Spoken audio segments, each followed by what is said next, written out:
La prochaine étape du projet de la lampe, ça va être la partie électrique. Donc, avant de construire la partie électrique, j'aimerais juste qu'on parle un petit peu d'électricité pour comprendre un petit peu c'est quoi l'électricité. L'électricité, c'est un débalancement et un rebalancement naturel d'énergie. Par exemple, la lumière au plafond, quand l'électricité passe dans la lumière, ça donne de l'énergie aux électrons. Les électrons, ils gagnent plus d'énergie que leur état naturel et la nature veut toujours se rééquilibrer. Donc quand les électrons reprennent leur couche d'énergie naturelle, ils doivent libérer cette énergie-là. Ils la libèrent sous forme de lumière. Même chose quand on génère de l'électricité. Quand on génère de l'électricité, on crée un débalancement, on crée une tension entre deux points. Et quand ces deux points-là vont être reconnectés, l'énergie va circuler et va se rééquilibrer. Donc, comment qu'on définit ça? Euh, on va commencer par définir ce qu'on appelle la tension ou le voltage, qui est représenté par V, parfois U, ou U. Ça, c'est la tension. La tension, qu'on appelle aussi le voltage. Tension qu'on appelle aussi le voltage. C'est représenté sous volts. Alors, admettons, je peux dire U est égal à 120 volts. Et la tension, c'est ça, c'est l'amplitude du débalancement d'énergie. C'est quand on génère l'électricité avec une génératrice, whatever, il y a plusieurs façons de générer l'électricité.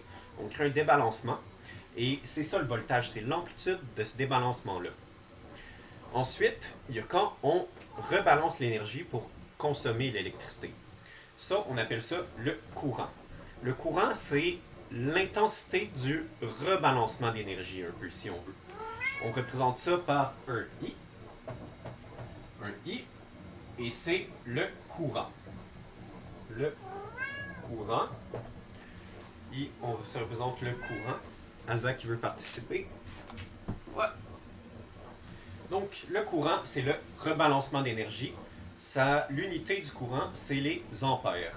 Donc, mettons, un courant de I va être égal à 10 ampères, par exemple.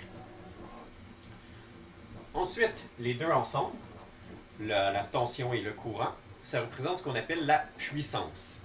La puissance, c'est qu'est-ce qui est consommé, qu'est-ce qui est dégagé en chaleur, par exemple, qu'est-ce qui est consommé par le compteur électrique d'Hydro-Québec, c'est des watts par heure. Donc, le courant et la tension ensemble, c'est ce qu'on appelle les watts, qui est la puissance. Donc, on présente ça par P, pour puissance. La puissance, c'est, P, c'est la puissance. Puissance, qui est représentée en watts. Donc, P est égal à, admettons, 120 fois 10, 1200 watts. Alors, si on a une tension de 120 volts et un courant de 10 ampères, on va avoir 1200 watts. Quand je dis ça, les unités et le symbole et l'unité, c'est, admettons, c'est la tension qui est représentée en volts, le courant qui est représenté en ampères, la puissance est représentée en watts. De la même façon que les distances sont représentées en mètres, les températures sont représentées en Celsius. D'autres unités de mesure, c'est le, ce qu'on mesure et avec quoi on le mesure.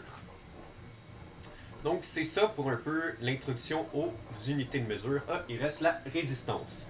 La résistance, on va se faire un petit, ça ici. Donc, la résistance R, qui est représentée par le symbole R, c'est la résistance. Résistance.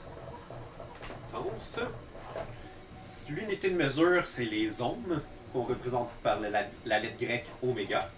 Donc, admettons, R va être égal à, admettons, dans ce cas-là, si on a 120 volts et 10 ampères, on va avoir une résistance de 12 ohms. Je vais revenir au calcul plus tard. Résistance de 12 ohms représentée par la lettre grecque oméga. la résistance, qui est l'inverse de la conductivité, euh, la résistance, c'est ce qui s'oppose au passage du courant, si vous voulez. C'est la charge électrique, si vous voulez. C'est quand on fait passer un courant électrique dans un filament de tungstène, par exemple, comme une ampoule.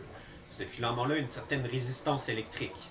Donc, quand l'électricité va passer dans cette résistance-là, cette énergie-là va être libérée sous forme de lumière, de chaleur. Donc, la résistance, c'est ce qui s'oppose à l'électricité, si vous voulez.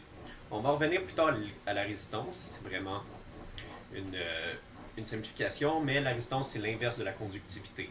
Quelque chose qui conduit bien va avoir une faible résistance, quelque chose qui a une grosse résistance va moins bien conduire l'électricité. Alors, c'est ça pour la première capsule qui est sur vraiment les différentes unités.